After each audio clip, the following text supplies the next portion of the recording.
I hate that Mario Sunshine is one of the worst Mario 3D games there is. That the mechanics are flat, that is full of glitches, and the camera goes crazy and never focuses in one place at a time.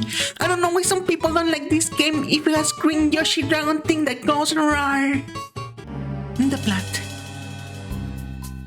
Mario, along with Princess Peach, go on a vacation to a tropical island called Delfino Island. They went alongside Princess Peach to relax, bathe in the sun, and forget about the hardships that Mario faces trying to save her all the time from Bowser. What they didn't see coming is that they found the airport runway filled with some kind of toxic mud that they had little monsters called Soapins too. Mario, with the help of a machine called Flood, Flash Liquidizer Ultra 1000 device, or the amazing Splishy Splashy what I call it. With this machine, you can defeat all the Morgan monsters. When you defeat the piranha plant, Mario sees someone that looks exactly as him. The Pianta people mistake Mario as this bad guy that was responsible for all the monsters and toxic mud on the island. Then he was taken to trial, but was shortly released with the condition to clean all the mess that he caused on the island. Mario only wanted to rest a little bit from saving Princess Peach in a beautiful island, but was sent to clean a mess instead that he didn't know.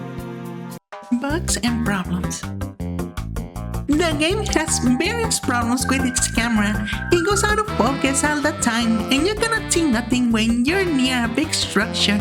But it is kind of fun when you're struggling trying to see where you're going so you can make it where you need to be. For some, it can be frustrating adjusting the angle each second to try and see the screen correctly. But I think that it is what it makes it fun being all buggy. It makes the experience unique, and after some time you get the hang of it, and it becomes easier to navigate to finish the level. The physics using floats are interesting. They change a lot when you're flying in the air, making it difficult to control the direction of where you're trying to go. Sometimes you want to go forward and you're not going to the side, and when you are in the air you need to calculate the plane trajectory relatively to the speed, taking into account the gravity and air gravitational rotation to go forward.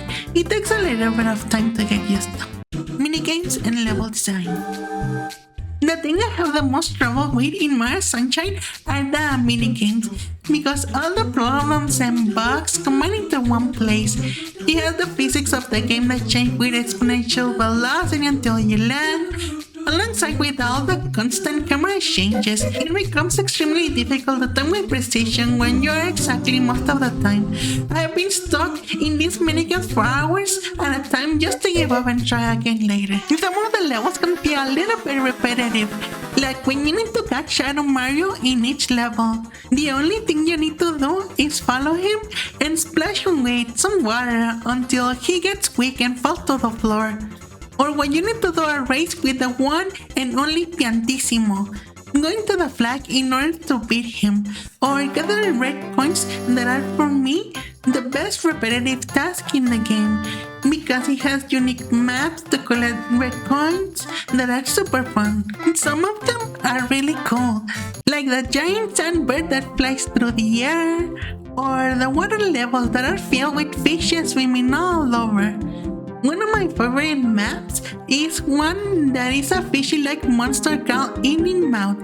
The giant eagle seems to be evil at first, but then you realize that he was only in a bad mood because he had his teeth in bad shape.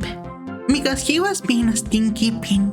He didn't brush daily, that's why his mouth was stinky, but after we helped him clean it, he was happy and without pain. This level was so fun going from one side to the other while trying to clean his mouth.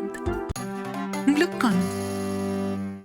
You can collect during the game blue coins that you get absolutely nothing when you get them all. I have never tried to get them all because there are so many, and it is almost impossible to know where they are if you don't have a specific guide for them. Something super fun that they could have done is to unlock a secret level or an Easter egg when you got all, at least to have an incentive for you to get them all. Yoshi. Yoshi is super fun to play with because you can go and explore with him, jump super high, and very unique and super fun movement. The only bad thing that is that the game don't use him very much as I would like. I wish he was available in all levels, that way you had the option to use him or not. The Manta's Son. This is one of the most amazing and unique levels of the game. When you arrive, it is so calming and relaxing, the sun setting in the shore, the music, but then a giant ray comes and attacks the place. It is your job to clean the place before the giant electric ray takes over the place. You need to attack it, but then it multiplies each time you splash it with water. If you touch the slime, you get a little shock that paralyzes you. At the end, they have become a bunch of little rays that you need to get one by one. In the end, you need to keep searching for them. It was so fun playing hide and seek with the last of them, as they were super small and you couldn't see them, and you spent a lot of time getting the last one. The watermelon. To this day, I'm a little traumatized by this level. The levels of anxiety that all of us got trying to get this watermelon in its place was humongous. You're part of a watermelon competition in this little island. You need to get the biggest watermelon on the island in order to get your star.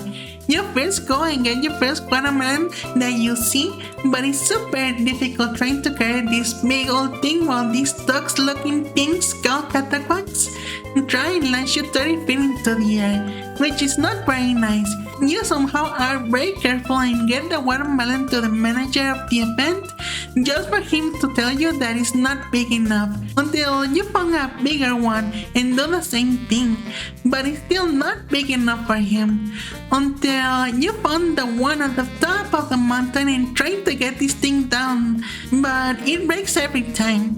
You need to take your time and clean all the duckies so you can pass, hoping they don't wake up. And you try and try until you get it in place, just for him to make it into a smoothie. That's the effort that they made my little one into a beverage. It was very sad when he did that. I still haven't forgave him for that. This is my favorite game in the whole world. It is not perfect, but everything included, it has been the most fun I've ever experienced in a game.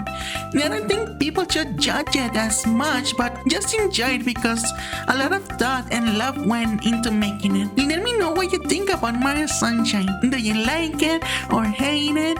Thank you for watching.